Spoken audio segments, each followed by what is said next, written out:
Once upon a time, there lived a boy with a fish on his head. Whether this was a practicality or for companionship, no one was quite sure. He was known to consult the fish in all matters of great importance, and the fish would reply to the best of its ability. How the fish remained alive without water to breathe was yet another uncertainty. Perhaps it had developed this unique ability to breathe air during its long time on Earth, or perhaps it simply didn't see the value in such a thing as breathing. The truth is, once you've been around for as long as the boy and the fish, these trivial matters bear no great importance. What was important in the boy's eyes was his garden. The usual earthly certainties were somewhat suspended in the boy's garden, with things growing upwards and downwards and sideways, and sometimes even in circles and shapes. This greatly pleased the boy, as he had never been one for ordinary things. The fish thought that the idea of growing things was silly. It much preferred when things just were. Therefore, it was particularly pleased when one day something more mysterious than usual came to be.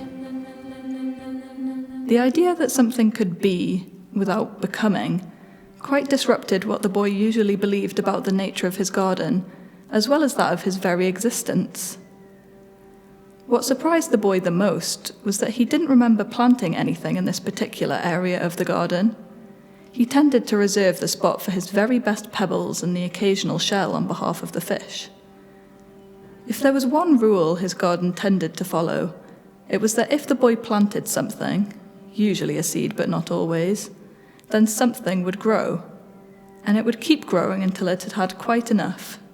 But in this case, the boy hadn't, so it shouldn't.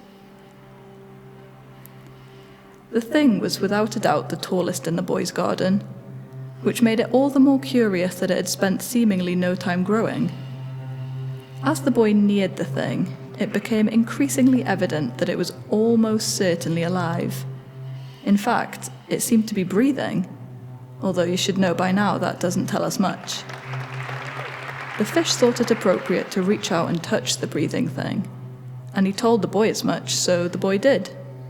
Yet as soon as the boy had touched the mysterious thing, it disappeared completely, and the boy was yet again left staring at pebbles and dirt.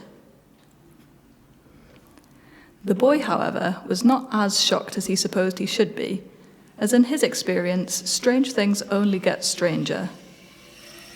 Therefore, the boy did the strangest thing he could think of, and promptly wiggled away, which of course meant the fish had to wiggle away too. The fish hated wiggling, but the mysterious thing seemed to appreciate it, as it too promptly wiggled back into existence. Excellent, thought the boy. The thing that hadn't been was again. The fish once again thought it appropriate to touch the thing, but told the boy to be more stealthy this time. And since the boy didn't have any names, he could pretend the middle one was stealthy. At the present moment, he had discovered two things. One, the mysterious thing didn't like when you looked at it, and two, it seemed increasingly intent on throwing the boy off. One thing that the boy had failed to consider in this particular investigation, however, was that for every meter he climbs above his garden, he increases the likelihood that they will encounter the crows. The crows were peculiar little beings who moved constantly as a murder and seemed rather intent on doing just that. Despite this, they usually managed to go unnoticed by the boy, who was quite short and didn't like looking upwards too much for fear of upsetting the fish. The fish could hear the crows approaching from the distant woodlands, but the boy was having far too much fun to be doing something as dull as listening.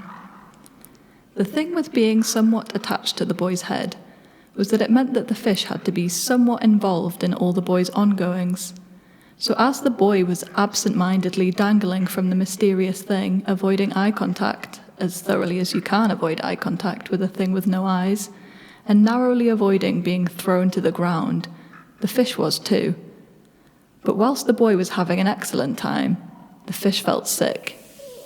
If you've never experienced the terrifying ordeal that is a fish being sick, I very much recommend you don't go trying to cause it. It can be almost guaranteed that you will see and hear some things that you'll be seeing and hearing in your dreams for a long while. This seemed to be the least of their problems, however, as the mysterious thing was beginning to reflect in the crow's beady eyes. They'd reached the garden. The fish would have covered its eyes if it had hands, but instead it had to watch as the crows got closer and closer and began to circle the bottom of the mysterious thing, beady eyes focused on the boy. As they circled and squawked, everything that was growing in the boy's garden seemed to catch in their feathers and get dragged towards the center of the garden where the boy was busy dangling. The fish was going to throw up. As the telltale gurgling and squirming was just beginning atop the boy's head, it seemed that the mysterious thing finally succeeded in throwing the boy off. He slithered down, down, down, back towards the earth. The crow's eyes flashed red at the sight of the boy only a claw away, and they took a step, and another step, and opened their beaks, and suddenly a cool wind ruffled their feathers, and they looked up and caught one glimpse of the stern look on the fish's face, and took off. What a strange day, thought the boy. How wonderful. And he put all thoughts of the mysterious thing that was, then wasn't, then was again, into his back pocket to think about when the weather changed.